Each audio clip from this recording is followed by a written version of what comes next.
When I was at school, I had the option of choosing my subjects, and modern history was one of them. And that's probably one of my biggest regrets, is not picking modern history. When I was younger, I could not give two shits about history. We didn't need it. Why would we want to live in the past? We're not going to learn anything from it. Boring. And ancient history, boo. Modern history, oh, I was like, who needs... what? JFK was shot in the head. Like, why do we need to do countless studies on this?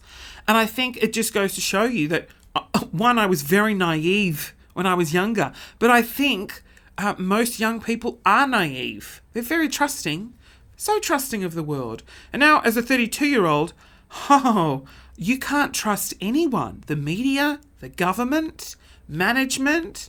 everyone just has it out for themselves. And I've gone down these click holes of watching documentaries about the pharmaceutical industry, the food industry. You watch things like Finding Neverland, about Michael Jackson, Abducted in Plain Sight. You know, the ultimate takeaway from all of these documentaries are you can't trust people. I mean, history in general has taught us is humans, everyone's out for themselves. All they want is power. They don't care about other people. They say they care about other people, but they don't. I mean, there are probably a handful of people that maybe care about other people, but there's not that many. The vast majority of people are scum. That's why I hate human beings. That's why I like to operate alone. I like to live alone. I don't want to be in a relationship. I don't want anyone near me because I hate human beings. And watching the TV miniseries Chernobyl has just cemented that belief even more. If you're unfamiliar, Chernobyl is the biggest nuclear disaster to ever happen in the world. It happened in 1986, and it was basically where a nuclear reactor exploded. At the worst possible... it had a meltdown. You know, like in The Simpsons? 15 seconds to core meltdown. I feel like The Simpsons is almost... you know when Homer, like, narrowly avoids a meltdown? I feel like that is almost them talking about Chernobyl. Like, the incompetencies of the people who worked there, and then you have, like, the deeper... well, not even conspiracy. It was a cover-up. Like, the Soviet Union tried to cover up the fact that their reactors were inherently flawed. If you have not watched the series Chernobyl, go and do it. If you're fascinated by sort of historical events, situations that just really were mishandled, completely and utterly mishandled, this is for you. And the learnings, it's just like, I learned so many new things about this disaster, and I feel like there's certain moments in history that we don't realise. There's so much to that story than just someone shot JFK in the head or a nuclear disaster happened by accident. Like, this series just... I watched 5 hours. I went to bed at 3:30 a.m. because I needed to see this whole conclusion. Did my Siri just go off? Is the Soviet Union listening to me? I love the Soviet Union. Communism. Great. Siri did just go off.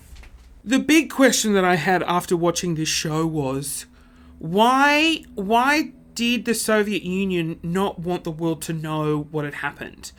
One, they were such a big power player that they didn't want to appear to be weak or make mistakes. That was the big thing. They didn't want to make mistakes. If they made mistakes, it means they weren't on top of their game. So they didn't want to admit to anything. So that's why they didn't want to spread... they called it misinformation. The truth is basically why. And then also, they were correct in thinking if this disaster got out, it would probably cause the end of the Soviet Union. And in my opinion, this was the start of the end for communism, for the USSR, because they relied on nuclear power for their energy, and they knew that these reactors were flawed. I think that was the question that wasn't answered for me. Is I would have loved one more episode. I just would have liked one more episode on. I don't know. Maybe not. I just had so many questions.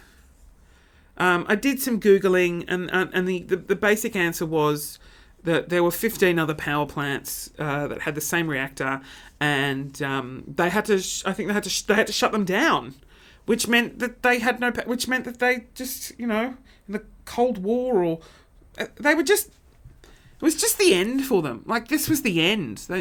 They didn't want to admit fault. They didn't want to shut down the other power plants because they just relied so much on that energy, and they just, like, the greed and the distrust and the want and need for power destroyed thousands upon thousands of lives. That's just so sad. Then you had Valery Legasov, who was the central character of this whole story, who really, I feel like, is finally getting the recognition he deserves. They wanted to destroy his reputation.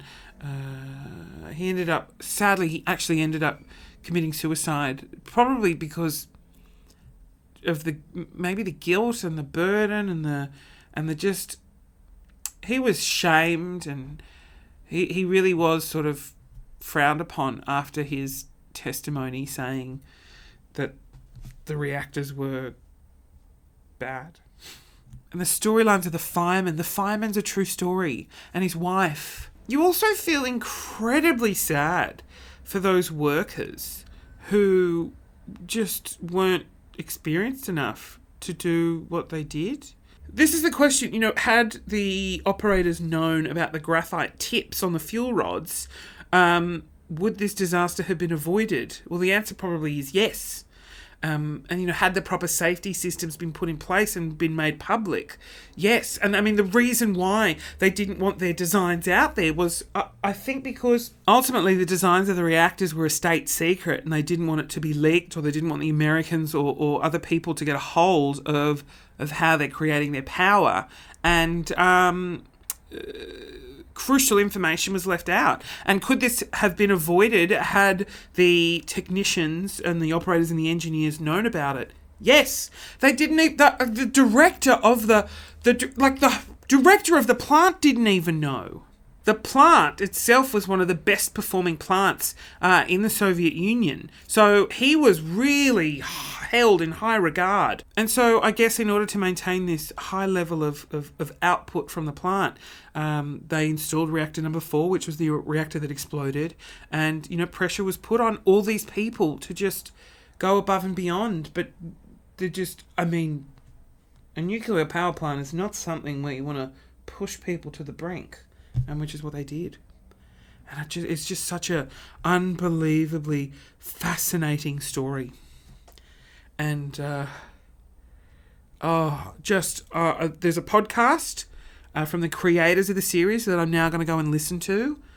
And they talk about the learnings that they experienced while sort of researching and producing the series. Just like beyond incredible. Like absolutely the most amazing piece of television I've seen.